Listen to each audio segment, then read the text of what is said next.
Israel juga mengklaim ini sekarang menang, sama-sama mengklaim menang. Ya. Kan gitu. Tapi kan negara-negara kuat di sekitarnya gitu ya, di Timur Tengah atau Rusia sekarang kan sudah menyatakan bahwa dia akan membela Iran mati-matian. Apa yang Anda baca dari sini? Apakah kekuatan Iran nantinya bisa memenangkan kekuatan Rusia, maksud saya, bisa memenangkan Iran pada akhirnya? Ya, sekarang tidak usah jauh-jauh ya.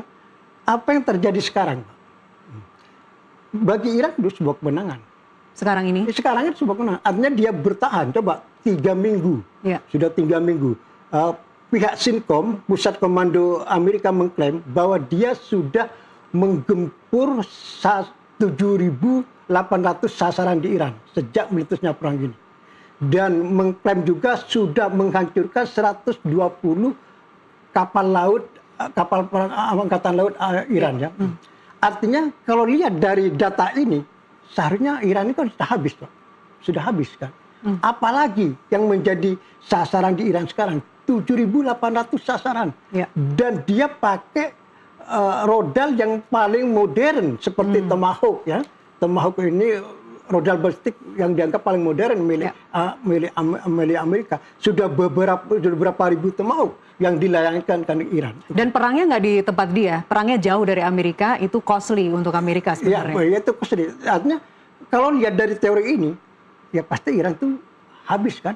Tapi apa yang terjadi? Iran masih bisa membalas hampir tiap hari. Ya. Dan sampai membakar kota Tel Aviv. Dan bahkan Iran mengklaim sekarang menggunakan rodanya yang paling canggih sekarang itu. Bukan yang dipakai pada minggu pertama, minggu kedua. Yang sekarang sudah minggu ketiga sudah pakai rodanya paling canggih. Yaitu rodal balistik Horamsar 4 dan rodal hipersonik Fatah 2. Dia sangat presisi. Sangat presisi, sangat presisi. Dan sangat destruktif. Iya, dan sangat menurut Iran ini sudah tidak bisa dicegah oleh sistem anti serangan rodal dan anti serangan udara.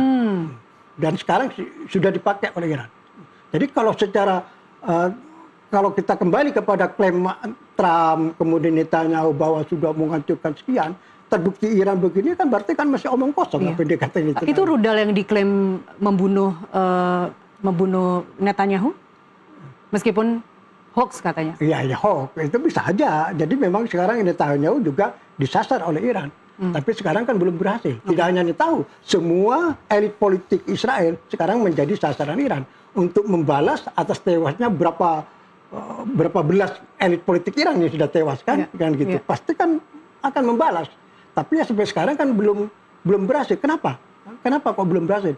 Karena pemimpin Israel dan tidak hanya pemimpin rakyatnya, hidupnya sekarang sebagian besar ada di bunker. Di Israel tempat teraman di bunker. Di Israel saya ingin sampaikan. Sekarang setiap rumah di Israel itu harus punya bunker. Itu sudah SOP. Belum lagi bunker di tempat umum. Jadi ketika Israel dalam keadaan perang besar seperti sekarang, kehidupan rakyat Israel, apalagi elitnya, itu ada di bunker-bunker semua. Maka mereka selamat. Sebaliknya, pemimpin Iran seperti Ali Rijani, santai-santai aja di permukaan. Makanya mudah dikena kan. Itu yang jadi pertanyaan saya juga. Terlalu lugu pemimpin Iran ini. Dia sudah jelas disasar, tapi tenang-tenang aja, kumpul dengan masanya di depan, dia habis lah. Presiden Iran jalan-jalan di trotoar tanpa pengamanan. Beda dengan pemimpin Israel.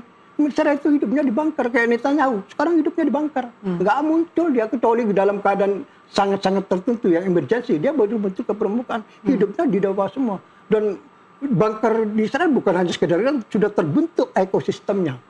Pasukan logistiknya, macam-macamnya lah. Sudah modern lah. Jadi ada seperti ada dua kehidupan lah. Kehidupan di permukaan, ada di bawah tanah juga. Yang paling aman. Yang paling aman. Dan itu sudah dipersiapkan bertahun-tahun. Gitu loh. Karena memang ini negara perang kan. Apalagi akan terjadi perang panjang, mereka sudah siap, sudah tenang lah, sudah ada masalah dalam kehidupan. Artinya memprediksi perang akan berlangsung hanya 4 pekan, seperti yang dibilang Trump, atau kemudian berangsur 2 bulan. Ini Anda tidak mempercayai hal itu. Anda memprediksi sampai berapa bulan kalau hitung-hitungan dari amunisi, dari rudal senjata terakhir yang paling presisi yang sudah dilepaskan oleh Iran. Prediksi Anda sampai berapa bulan, Pak Mustafa? Tergantung mindset Netanyahu sama Trump. Apa mindsetnya? Tujuan perangnya ini apa? Dalam tujuan kan perang itu tidak hanya militer, Pak, tapi kan ada tujuan politiknya. Nggak bisa, perang begitu saja untuk apa? ada tujuan politiknya. Nah, sekarang tujuan politik Amerika dan Israel yang sering digembor-gemborkan itu kan pertama adalah ingin menumbangkan rezim. Itu jelas gagal kan? Setelah tewasnya Ali Khamenei bukan hancur negara, malah semakin kuat sampai sekarang kan. Kemudian yang kedua adalah Iran harus menyerah tanpa syarat yang diminta oleh Trump kan, tapi tidak ada. Iran bukan malah menyerah, tapi justru narasi yang dibangun oleh pemimpin Iran, termasuk oleh pemimpin spiritual yang baru Ayatollah Khamenei, adalah melakukan pembalasan atas apa yang dilakukan Amerika dan Israel dengan banyaknya tewas di pimpinan Iran, kemudian juga harus melakukan perlawanan sampai titik darah yang penghabisan, karena narasi yang dibangun oleh Iran sekarang itu terhadap rakyatnya bahwa negeri ini diserang. Mereka Amerika dan Israel yang menyerang duluan. Jadi posisi yang diserang. Kemudian yang kedua, ini adalah masalah eksistensi negara. Kalau Iran kalah, maka Iran itu akan dikuasai oleh Amerika dan Israel. Ini kan semua kilang minyaknya akan dikuasai oleh mereka. Itu tujuan yang utamanya kan, untuk menguasai kilang minyak Iran seperti Venezuela kan, kilang minyak sudah dikuasai oleh Amerika. Ini yang kemungkinan juga Rusia dan China tidak mau. Iran kalah. Karena kalau Iran kalah, ya tadi itu Amerika akan menguasai minyaknya Iran. Sedangkan 80% kebutuhan minyak Cina itu adalah dari Iran. Nah, kalau Iran ini kalah dan dikuasai Amerika, maka Amerika itu bisa mendikte Cina. Padahal Cina dan Amerika dalam keadaan perang dagang yang sangat sengit juga. Makanya Cina tidak mau itulah. Tapi kalau kita bicara Cina atau kita bicara Tiongkok dan Rusia sudah sama-sama mengirim bantuan nyata begitu ke Iran. Apakah Indonesia juga harus melakukan hal yang sama? Nyata itu maksudnya apa? Intelijen? Mengirim obat-obatan, mengirim tim kemanusiaan, mengirim medis. Bisa saja. Kalau kayak Tiongkok sama Rusia itu kan sudah bukan hanya sebatas kemanusiaan, tapi masalah teknologi. Jadi masalah intelijen, data satelit semua itu Rusia sama Tiongkok membantu Iran. Jadi Iran itu menggunakan satelitnya Tiongkok sama Rusia, maka itu muncul kecurigaan. Mengapa rodal Iran ini sangat presisi, terutama yang ditembakkan ke negara-negara Arab Teluk, ke Arab Saudi, kemana? Saya waktu Iran menembak gedung kedutaan Amerika di Riyadh itu, saya juga heran kok bisa presisi banget. Saya kan sudah pernah ke komplek diplomatik di Riyadh kan, itu memang sangat eksklusif gitu ya, dan semua kedutaan ada di situ, termasuk kedutaan Indonesia di situ. Jadi kalau memang meleset sedikit aja, itu yang kena kan gedung-kedutaan negara lain, kan dampaknya bisa perang besar. Ada bisa ini kan masalah diplomatik politik hubungan, tapi sangat presisi kena itu kan luar biasa. Maka muncul ini pasti ada kekuatan lain di belakang Iran. Memang itu tidak bisa dibantah, yaitu Rusia sama Tiongkok. Rusia dan Tiongkok. Saya ingin geser ini ke Indonesia, Pak Mustafa.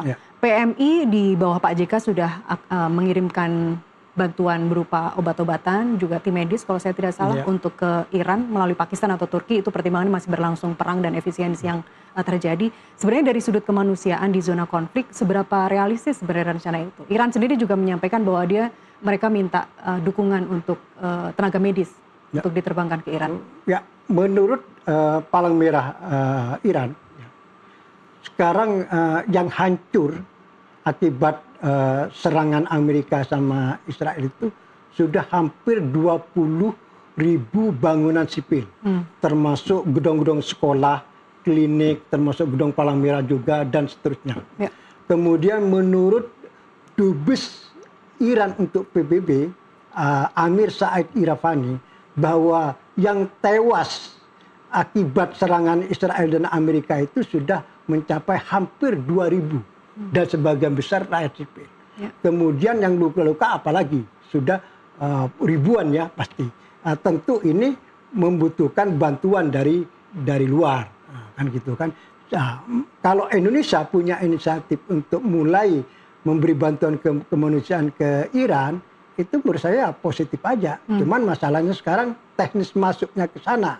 Itu terkait masalah keselamatan ya, itu harus juga dipertimbangkan bagaimana cara masuk ke Iran. Dan resiko keterlibatan Indonesia sendiri Pak Mustafa seperti apa? Nah, kan kita nggak mau nanti tarif kita tiba-tiba dinaikkan lagi oleh Amerika. Ya tentu pemerintah sini kan punya pertimbangan khusus kan. Ini kan masalah kemanusiaan.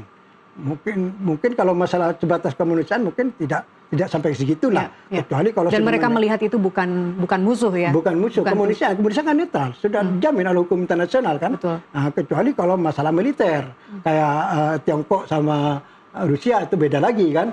Nah, tapi kalau sebatas kemanusiaan saya kira itu netral saja. Cuma tadi itu mekanisme masuknya ke Iran itu harus punya kalkulasi yang matang karena sekarang tidak ada tempat yang aman di Iran itu kan gitu. Baik.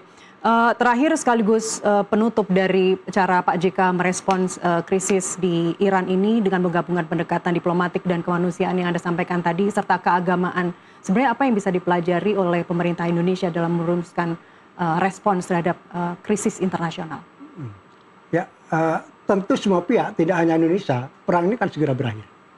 Semua menginginkan tidak ada perang, kan begitu, rupiah terlalu anjlok, kemudian juga minyak sendiri di Amerika juga dampaknya akan dampak ke Indonesia juga kan. Sekarang minyak sudah 110 sekian, sudah melampaui 100 dolar lagi. Ya, sudah melampaui, kemarin kan sempat turun 95, 97, sekarang naik lagi ini.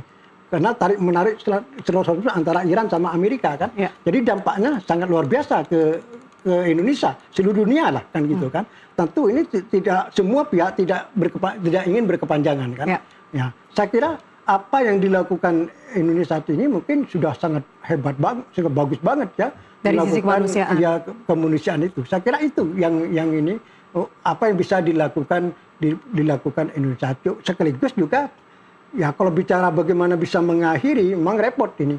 Karena memang ini di tangan Trump betul. Kecuali kalau Indonesia punya jalur khusus, bisa membujuk Trump, mengubah mindset, dan sekaligus untuk menuju berakhirnya perang itu segera mungkin. Anda melihat Indonesia mampu untuk menjadi mediator? Nah, ini kan hanya harapan aja. Kita harapan. Saya tidak sampai ke situ. Kita harus selalu berharap dan harus selalu optimis. Pak Mustafa, terima kasih telah berbagi insight di NTV Prime. Pemirsa, kita telah mendengar betapa perang modern hari ini bukan lagi sekedar medan fisik, tapi juga pertarungan narasi yang bisa membelah kesadaran. Ribuan mil jarak yang memisahkan, gempita perang kian membuncah. Tapi satu hal yang harus kita sadari, bahwa panas di sana jangan sampai membakar di sini. Saya Nasiti Lestari bersama kerabat kerja yang bertugas mengucapkan terima kasih atas perhatian Anda. Sampai jumpa.